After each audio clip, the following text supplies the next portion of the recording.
o Ministério de Cura e Libertação, ele é muito necessário para a igreja, né? A gente entende, vê como ele é importante.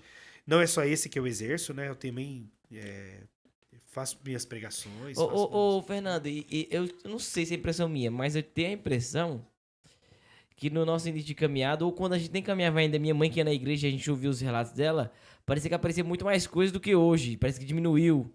Eu não sei se é porque tá faltando ministeriados, ou se veio uma leva boa e curou boa parte do povo da igreja e agora dá Missas por cura e tudo.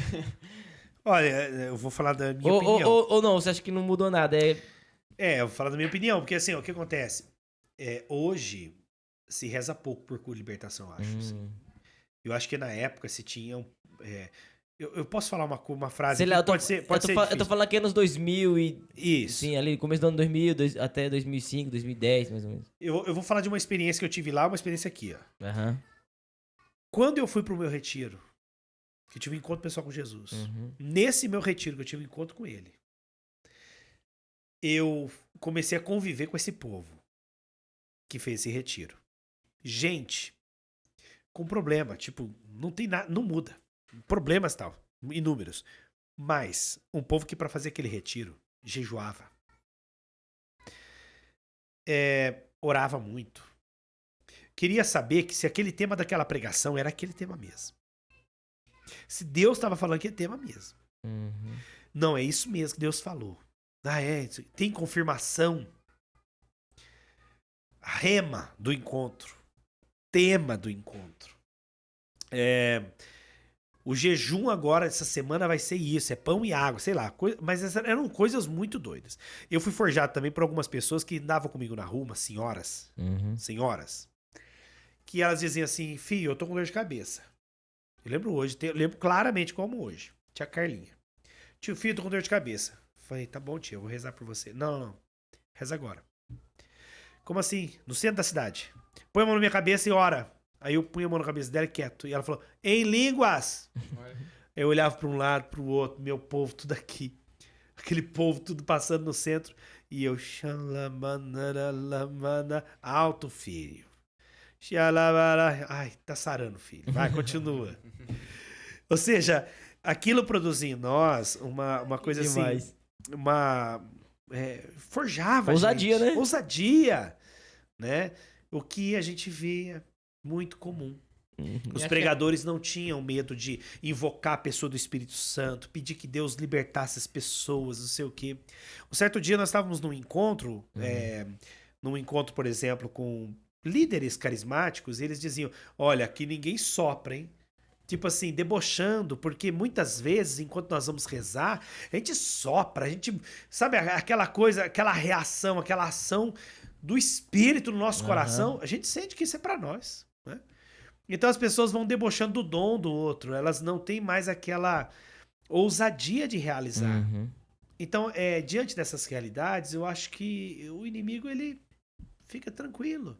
Veja, por que será que naquele dia, naquele encontro, o padre exorcista orando, gente, vocês tinham que estar lá pra vocês verem. É extraordinário. É extraordinário o que a gente via.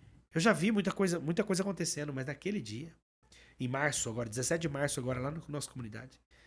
Então são muitos casos. E você vê que não escandaliza. Você vê que mesmo que aconteceu um encontro como esse, não foi escândalo.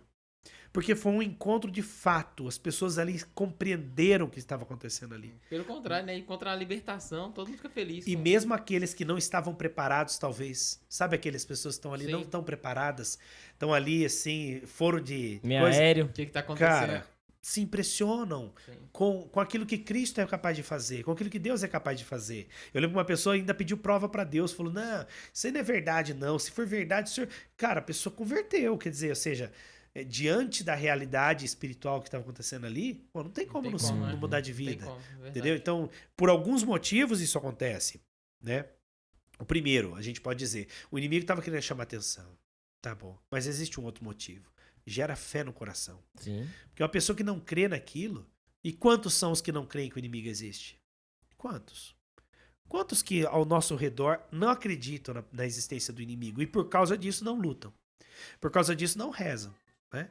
Então ali tá claro. Porque o não crer no inimigo, ele implica em várias outras ausências de crenças, né? E até o fato dele querer chamar a atenção não impede que Deus use daquilo ali pra um bem até. Então, Ele vai utilizar do que vai aconteceu. despertar fé, porque Exatamente. a mesma pessoa que não crê que o demônio existe é a pessoa que tá para ter também a ausência de fé da presença de Jesus na Eucaristia, por exemplo. Ué, Qualquer realidade sobrenatural. pra ele é um pão da partilha. Com certeza não é corpo, sangue, alma e divindade. É Uhum. pão da partilha.